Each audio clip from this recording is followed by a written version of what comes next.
Today we're going to be preparing this space for a water butt.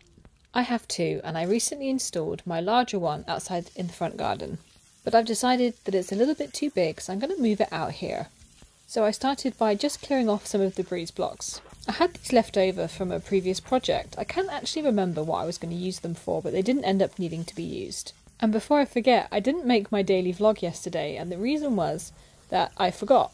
It was Bank Holiday Monday and I spent the whole day playing Monopoly with my nieces. So honestly, nothing too exciting to share with you anyway, except that I beat 3 children to win Monopoly.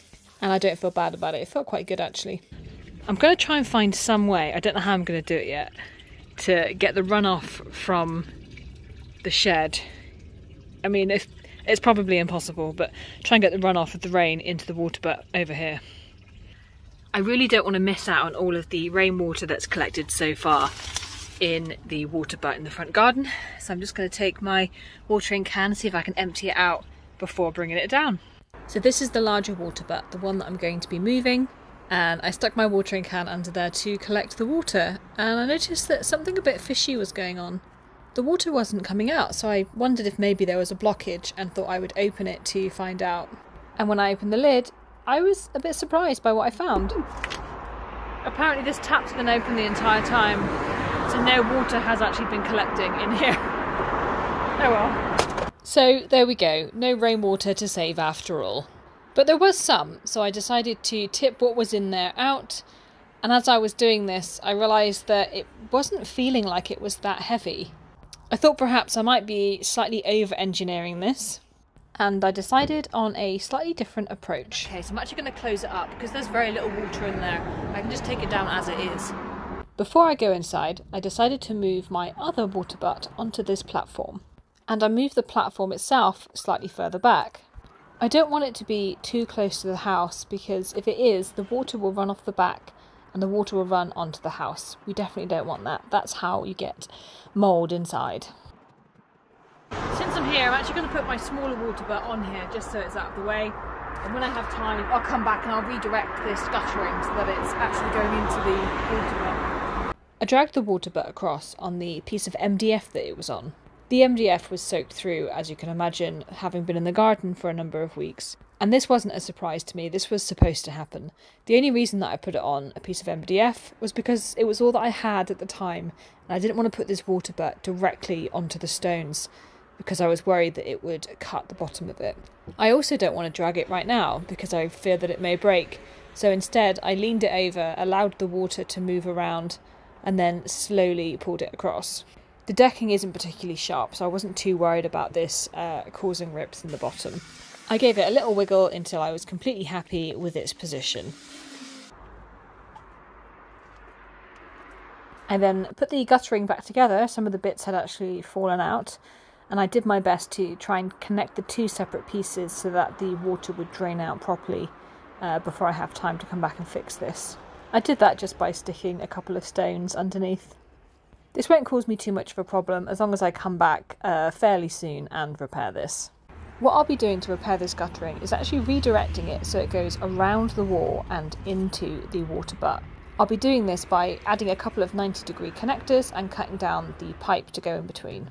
It's a relatively small job, and to be honest I probably could do it in about 10-15 minutes. It's just not something I want to prioritise right this second. I now have the fun job of dragging all of this through the house.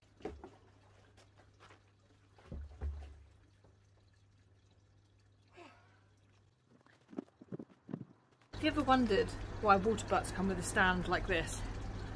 It may seem like a silly question, but I didn't know. I googled it earlier. It's so you can easily turn the tap on and fill up a... what's that called? And fill up a watering can.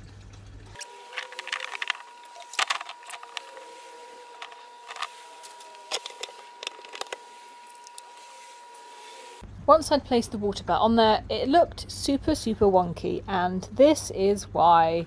It was completely unlevel. I'd never bothered to level it when I put these breeze blocks down because previously it had my compost bin on there, and it didn't matter too much if it was level. But it does matter if the water butt is level, because once all that heavy water gets in there, it's much more prone to fall over.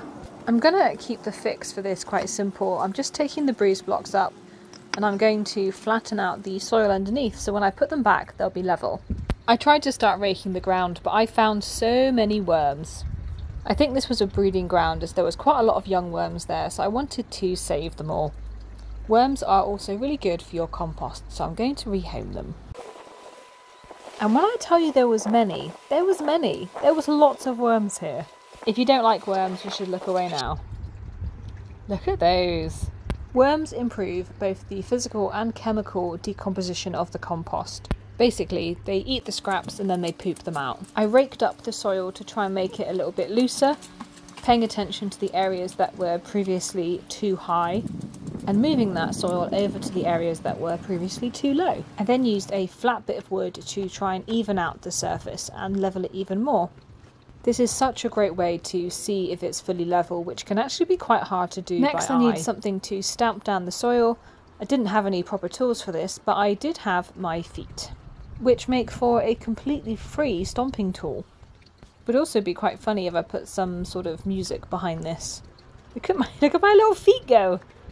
Do, dooby dooby doo, dooby dooby dooby doo. It's then time to get the level measure out and actually check the soil is flat before I put these breeze blocks back on. When I put them back, I decided to install them slightly further away from the decking planter than they had been previously. This is because when they were quite close, bits of soil and grub and all sorts of stuff was falling behind there, and that is the kind of thing that will eventually cause the wood to rot. I checked again with the level measure to make sure that it was coming up straight before reinstalling the water butt back on again. This top one was proud, and as you could see I did this little jumping thing to tap it down a little bit. I position these to be facing forward so that when I put the water butt on it's a lot easier to use the tap at the front. These 3 blocks that make up the base are actually quite fiddly to install. They clip together but quite loosely, so when you put it on top sometimes they pop out. Once there's water installed in here, it's not too much of a problem, but whilst it's still light, there's a chance of it slipping off. After I'd finished that job, I went and made a short form video. I found that I kept running out of pots. The shops were actually closed and I went because I did this on Bank Holiday Sunday. I couldn't buy any more, so I thought I would actually make some out of some old fast food pots that I had, and figured that other people would probably be helped out by this hack as well.